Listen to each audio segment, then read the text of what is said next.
Major breaking news. The state of Texas has just stepped up hugely for our right to keep and bear arms across this great country. They've just announced a redrawn congressional map in time for the 2026 elections. This is a huge deal for the Second Amendment. We're going to break it down to make you the smartest person in the room when we come right back.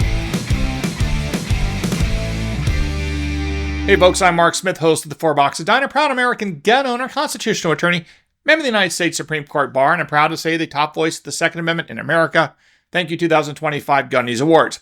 Okay, before we get to this huge news out of Texas, which is going to be fantastic for our Second Amendment rights all across this great country, just a quick reminder, I will be down there in Knoxville, Tennessee at the Gun Owners of America annual conference. Looking forward to do it. I think I'm doing a book signing and doing a speech. So obviously, if you're all down there in Knoxville, I think it's the weekend of August 9th and 10th. Make sure you swing on by and say hello. All right, so huge news out of Texas. This is fantastic news. Let me just jog your memory what's going on here, which is in 2026, we will have a midterm election, which means that every single House seat in the United States House of Representatives and a third of the senators are all going to be up for election. Historically, the party in power, which means the party that controls the White House, the House of Representatives, and the U.S. Senate, generally loses seats during the midterm elections. Right now, in 2025, there are 435 seats in the U.S. House of Representatives. Right now, the Republicans hold the edge. They control the House of Representatives. With 219 Republicans in the House, there are 212 Democrats.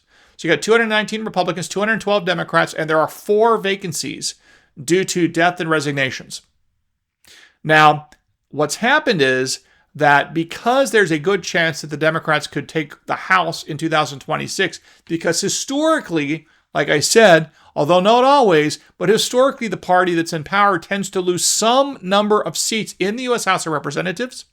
And because the Democrats only need to win about 6 House seats, in addition to what they have now, they would take over the House of Representatives. Now, this would be catastrophically bad for many things involving American life, including but not limited to the Second Amendment's right to keep and bear arms.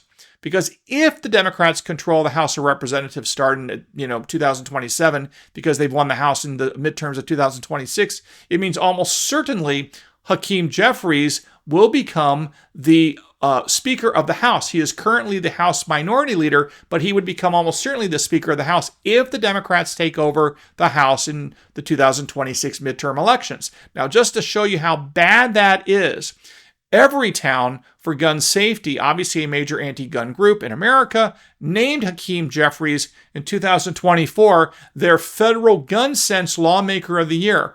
Because, of course, he's terrible on the issue of the Second Amendment. This is a guy that has called AR-15s weapons of war. There is no single kind of gun control law that he doesn't support. He's in favor of banning so-called ghost guns. He wants to limit 18, 19, and 20-year-olds' ability to get firearms. He wants, bans on quote-unquote large capacity magazines. He calls AR-15s weapons of war and say there's no place in American life for them. The usual litany of anti-gun nonsense is what Hakeem Jeffries believes in, and his blessing from Everytown really proves the point that he is the gun banner-in-chief in the House of Representatives. So the last thing we want is the Democrats to take over the House of Representatives after the 2026 midterms and for Hakeem Jeffries to become the leader of the House. That will mean the end of any conceivable pro-Second Amendment legislation, including no possibility of removing suppressors and some of these other items entirely from the NFA, which I still think is possible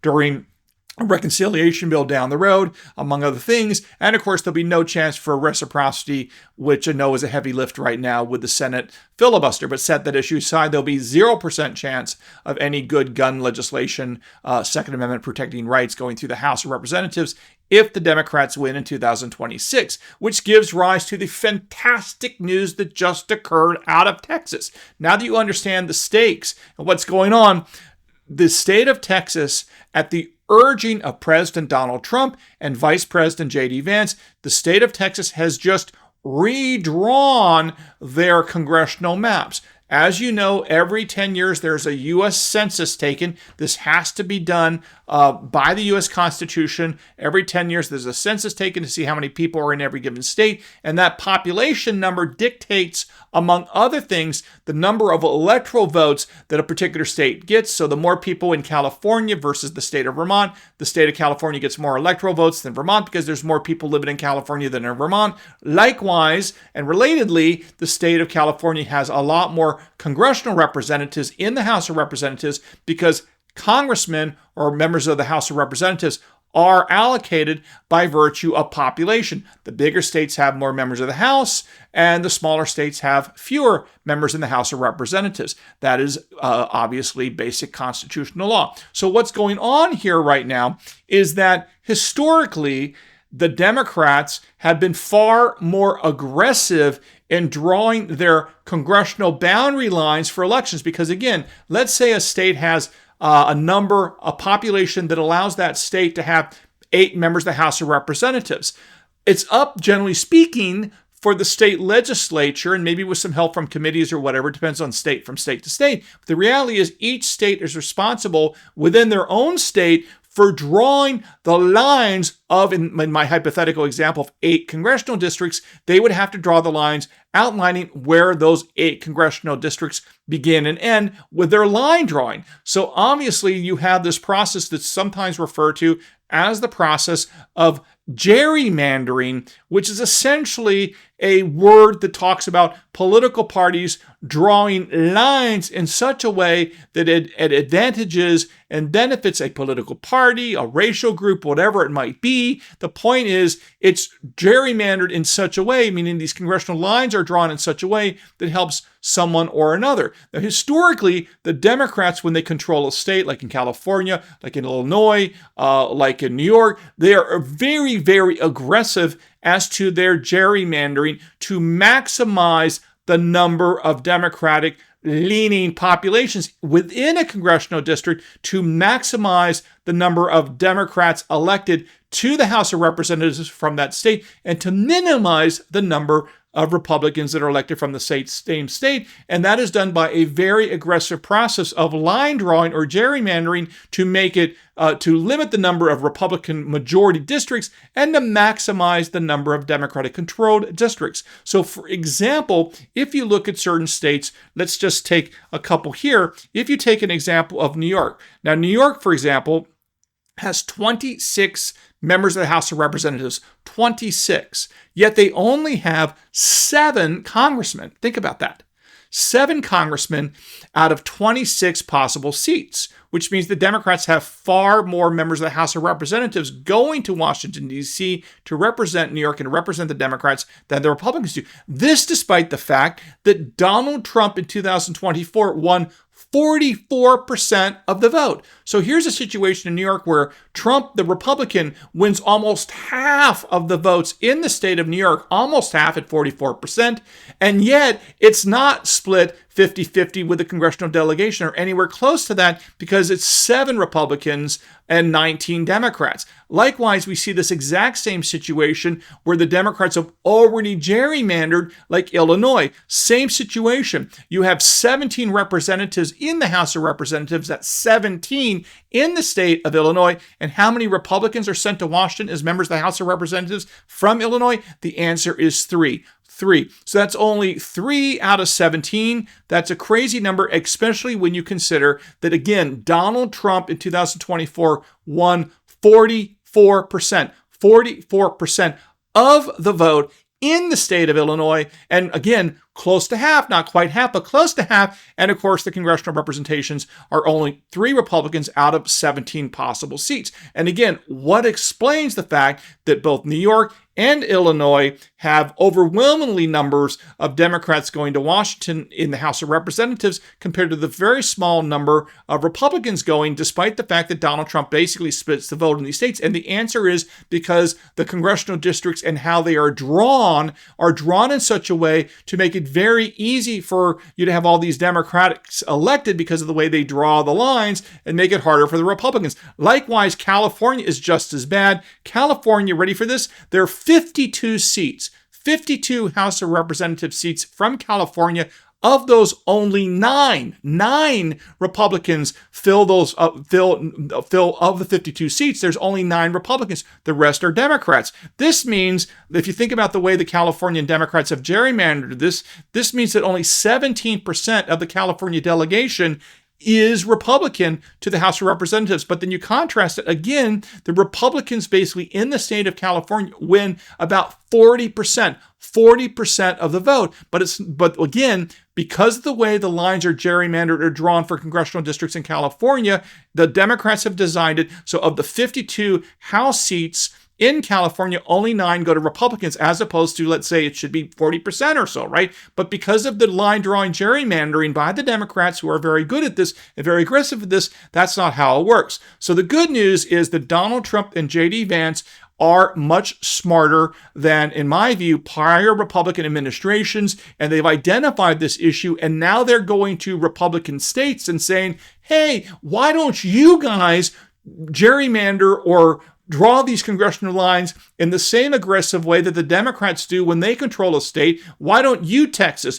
Why don't you, Ohio? Why don't you, Florida, draw lines aggressively in favor of the Republican Party in time for the 2026 midterms so we can basically counteract what the Democrats have been doing all along and actually be aggressive and learn from the Democrats and then use that strategy against it. And that is exactly what has just started to occur. And today in the state of Texas, at the urging of Donald Trump and J.D. Vance, I'm happy to report that Greg Abbott, the governor of Texas, along with the Texas legislature, had a special session, and they've now redrawn the lines in the state of Texas to what will likely mean a net gain in the 2026 elections for Republicans of +5. And the New York Times is specifically reporting this. Other people reporting this too. It's pretty much a no-brainer. But the reality is even the New York Times is admitting that the way the Republicans have drawn the new lines in the state of Texas, that's likely going to give rise to a net 5 Republican seats from Texas to the United States House of Representatives, which means the odds of the Republicans controlling the House of Representatives after the 2026 midterms has dramatically gone up. There's also discussion in the state of Ohio maybe doing something like this, which could give rise to another 2 to 3 Republican net gain of seats in the House of Representatives. And Ron DeSantis, the governor of Florida, has just flagged that he's interested in possibly doing this, which would potentially give up to another 5 net seats in favor of Republicans. And again, here is the thing.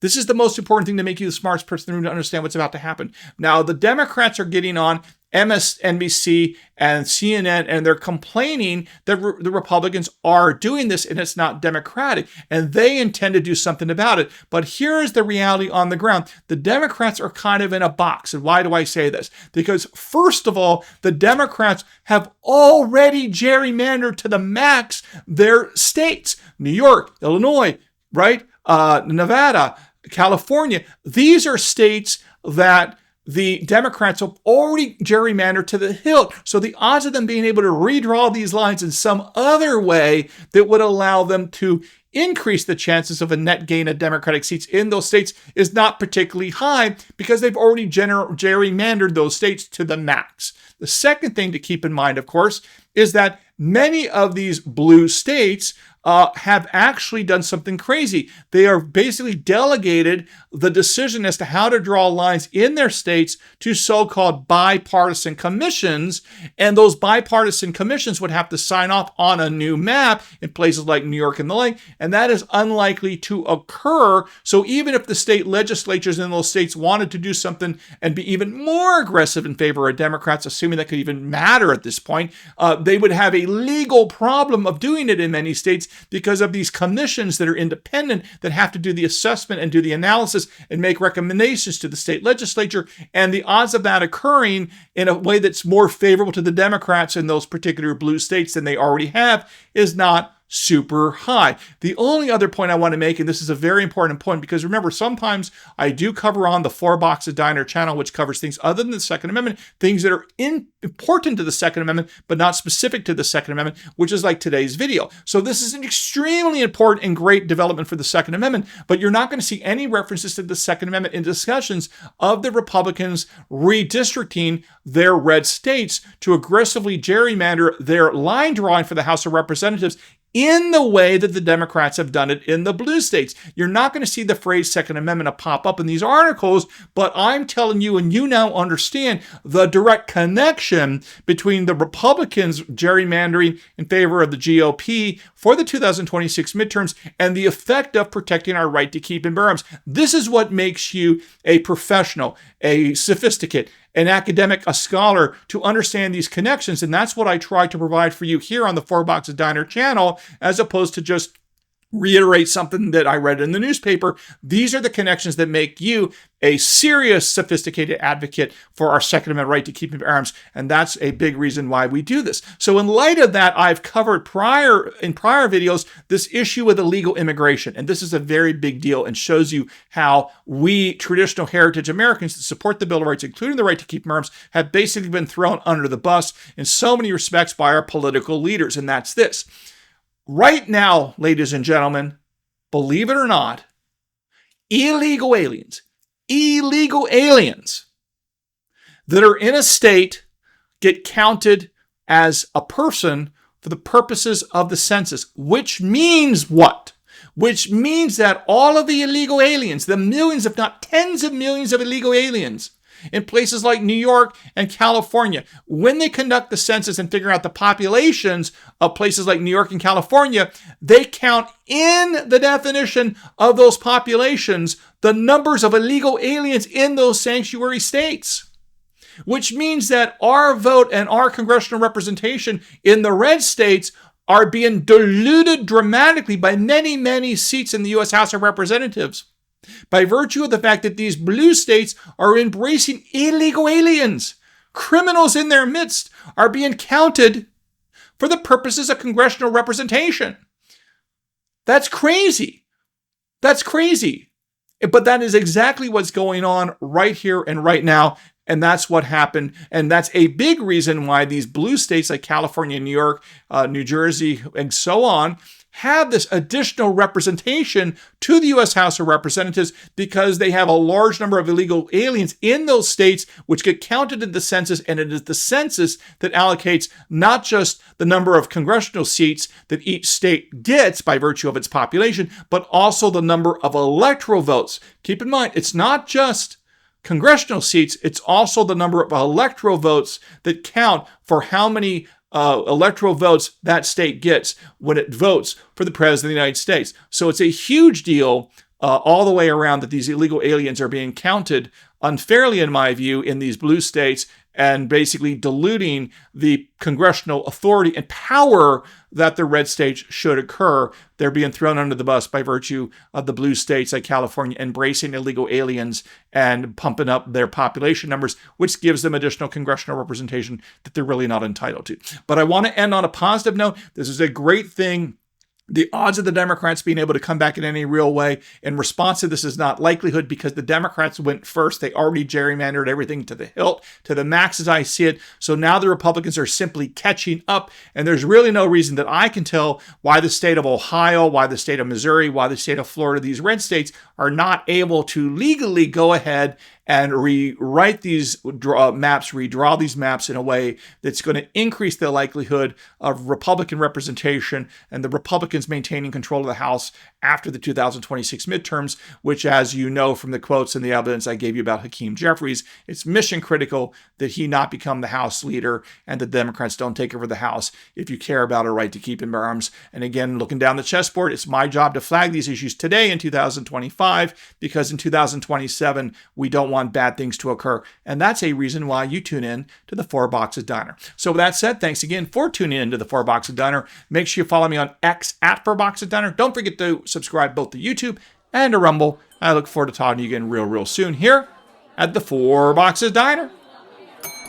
Orders up. Table 2A.